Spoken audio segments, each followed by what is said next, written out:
Hi, welcome to my channel. I'm Jace, and I'll be taking you on some adventures along with my dog Sativa.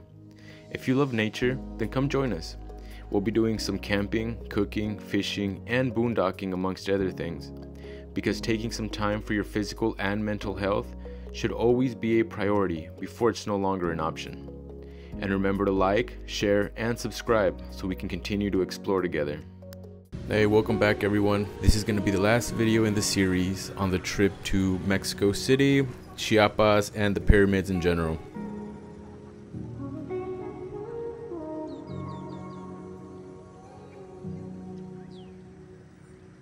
Starting the day off strong, filling up with gas.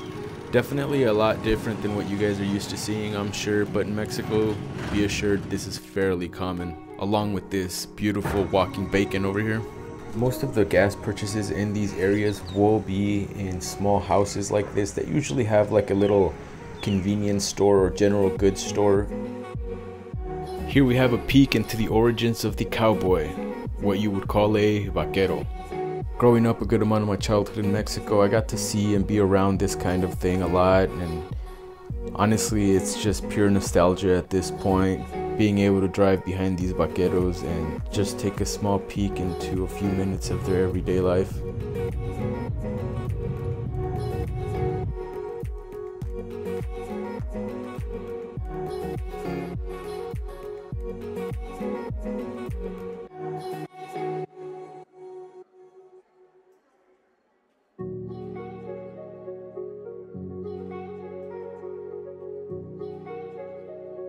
Being in a hurry this morning meant I didn't have any breakfast, so I'm gonna go ahead and pull off to the side here. I was driving by and you could definitely smell this beautiful aroma that was coming from the place, and just decided to stop and see what they were selling. Now it turns out this is a resort with a detached restaurant here called El Valle Escondido, which translates to the Hidden Valley. Although they had a very simplistic breakfast, I can honestly say it's one of the best I've had. You can see here we have some cheese and beans, which I decided to kind of gorge myself on. It was one of the most delicious cheeses, unique and delicious cheeses I've ever had.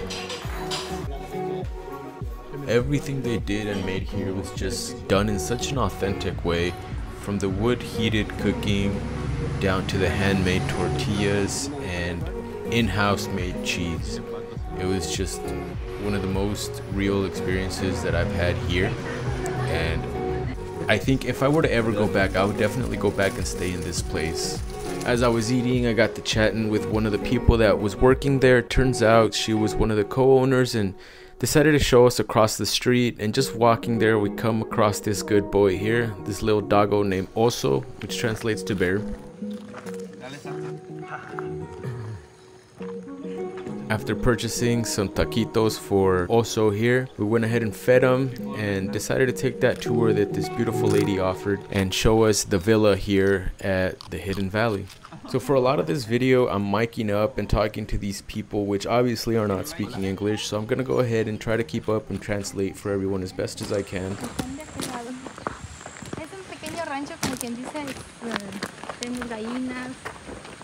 Here we have her telling us that this is basically a ranch where they have cattle, chickens, and amongst other things make their own cheese, milk their own cows, and grow a lot of the things, if not all of the things that they serve. This is a tour of one of the suites that they have here.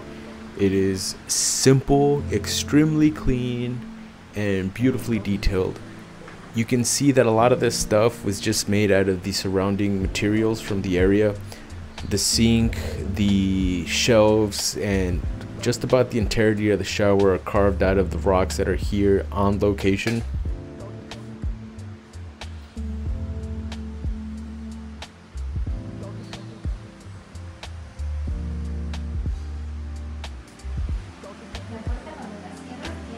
The doors themselves being made from the trees that were cut down to make this place. Beautifully designed barn door here.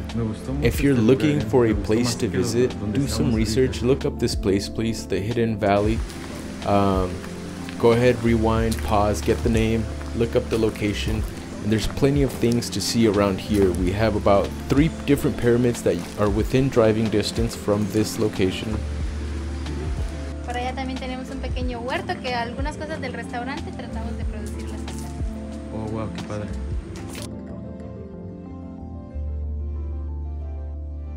And now, we're off to our first location of the day, the pyramids of Bonampak. A lot of the tourism here unfortunately impacted the flora and the fauna of the area, so you kind of need to get in contact with these people, these natives, and you park your car here, you pay them a fee, and they go ahead and drive you over to the location itself, ensuring that no one takes any of the flora.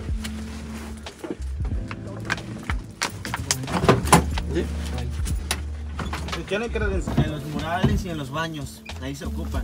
Ya si por si acaso no quieren entrar en los baños, igual no sé. Yo traigo. La distancia que estarían llegando para la zona arqueológica son 10 kilómetros, ¿ah? 10 kilómetros, en puras terracerías, amigos. ¿Ah? Ahorita vamos en puras terracerías. Lo pones al revés. Aquí traigo una. Ah, sí, sí traemos. Ya ves por qué.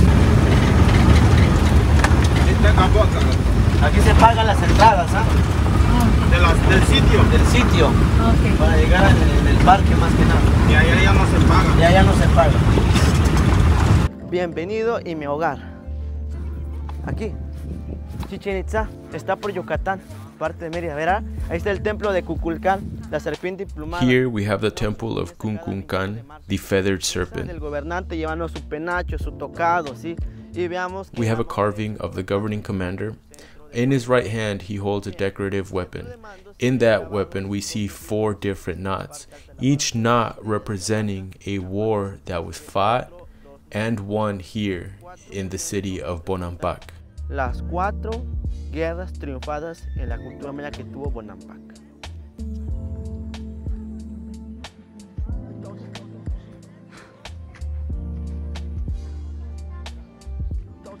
We got quite a steep climb ahead of us, so let's go ahead and start tackling it.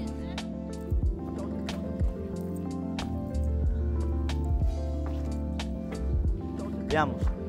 Todo aquí, lo que se ven acá en esta parte. Here on our first stop to the top, we have this place that used to be brightly colored. Unfortunately, over time, the removal of the trees and the effects of sunlight slowly started to fade all the colors away.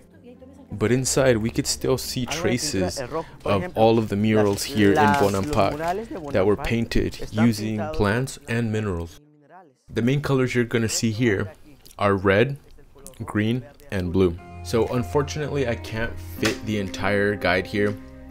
But basically, in these extremely dark rooms, which I am currently lighting with a camera light, the shamans used to sit and tell the stories and history as they were able to show pictures of what happened as they were telling their stories.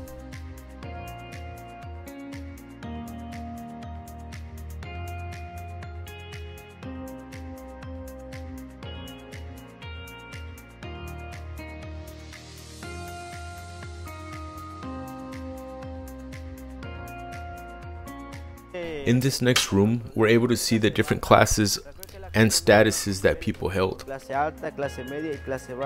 At the highest point, we have the elites. Standing second to them were priest and shaman. And finally, in the third class, we would have the warriors.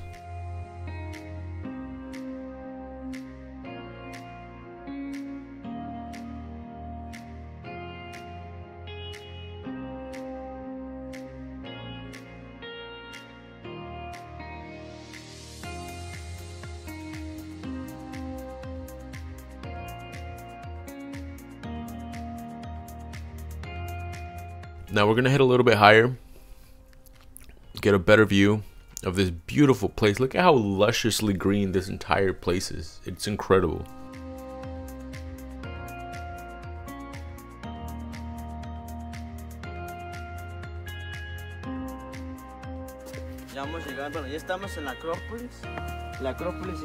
He's telling me that we're almost at the Acropolis, which is what they used to call their small city.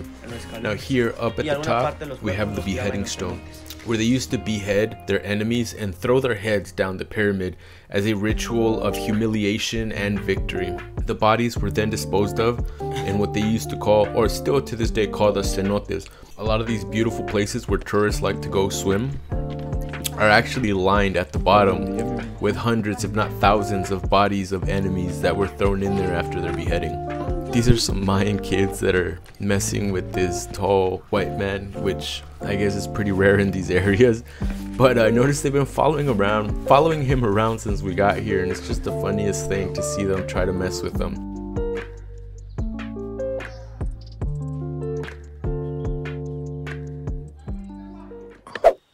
Bueno, pues antes que nada, pues nos encontramos aquí en la Selva Lacandona. Mi nombre es Johnny Chanca. Here we have Johnny and our tourist guide, inviting everyone to come and join them. Come enjoy the sights to this beautiful place known mostly for their colorful murals. Uno de los sitios más reconocido por los murales, ¿de acuerdo? And we're gonna go ahead and head back to our safari hotel to grab lunch, rest a little bit, and head off to the next location.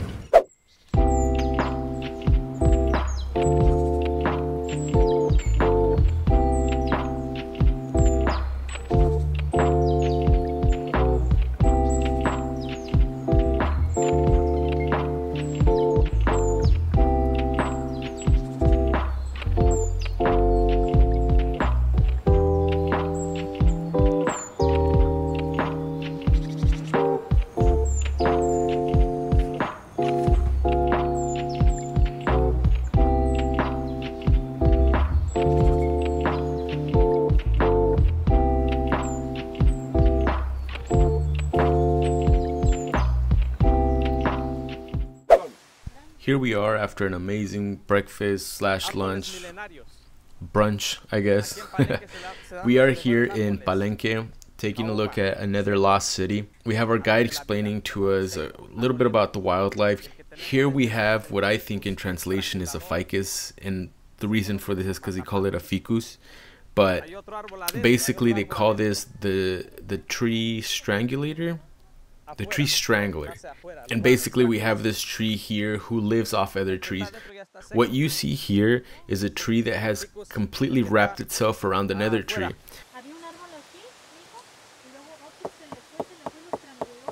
Como que está hueco. This outer one seems to sound hollow, but this inner tree is completely dead.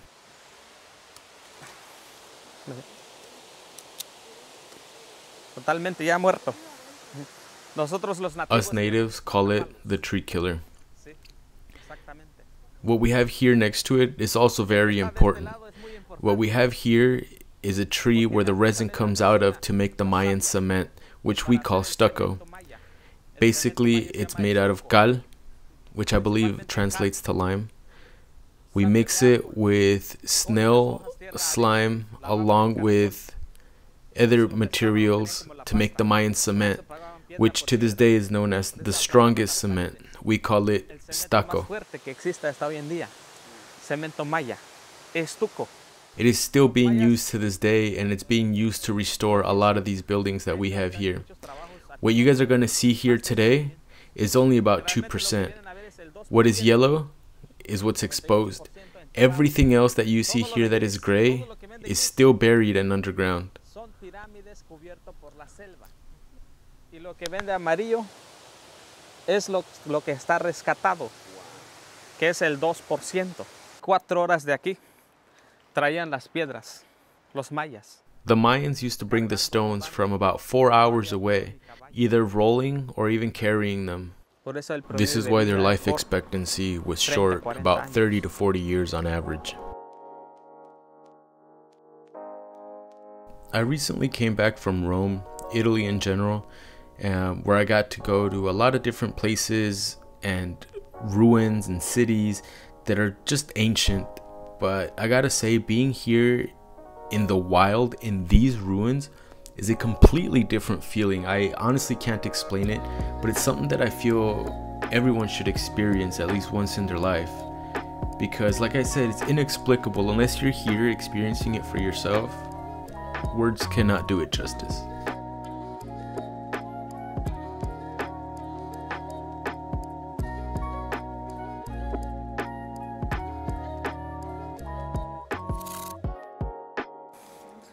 La gente de la Candón. People from the Candona here tend to eat the termites because they are full of nutrients.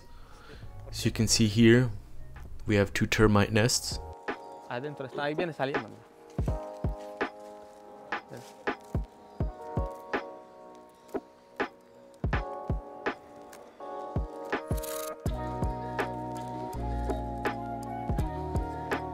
¿Cuál es el dios de la lluvia?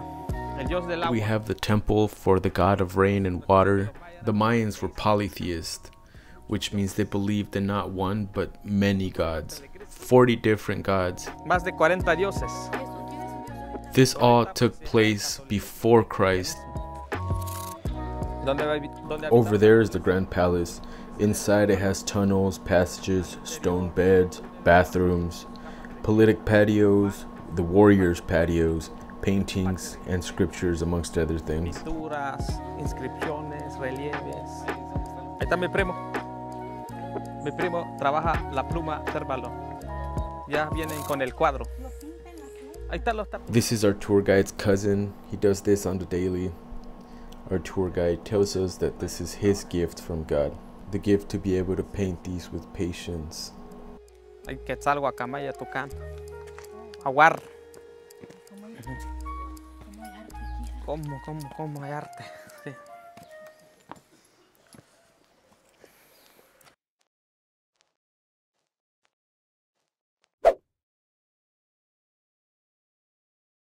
One of the pyramids that we don't have much information on, but we're gonna go ahead and climb up and get a better look at the entire area.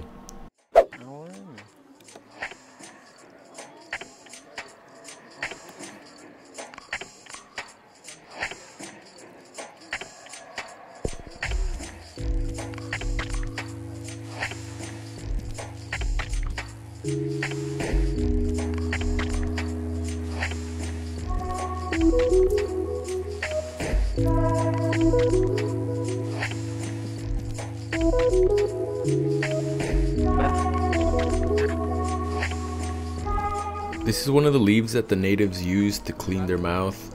It's surprisingly similar to mint, although not mint itself. I honestly cannot recall what he called it, but super interesting nonetheless, and really glad I got to try it.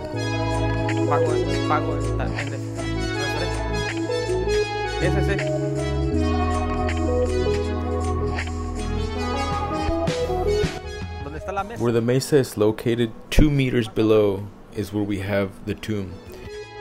Se sube y se baja por dentro. Tiene escalones por dentro. Por dentro son 80 escalones. Here, as we're entering, you can see a crack to an area that has a tomb that I unfortunately didn't get a better shot of.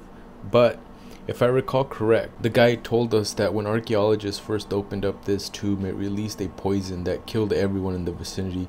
So the area remained largely unexplored for many years until, you know, someone slowly started kind of prodding into the area and I guess realizing that the toxins were either gone or just not potent to the extent that they would do further damage. But we're gonna go ahead and take a look at some of these other areas. The architecture itself is very strange. We have steps leading to dead ends, small tombs, and areas that we can't enter. This is just about as close as you can get to seeing inside of the tomb. Interestingly enough, it's red inside of the tomb, and the toxin itself, I believe he said, was released in a red cloud when they first opened the tomb.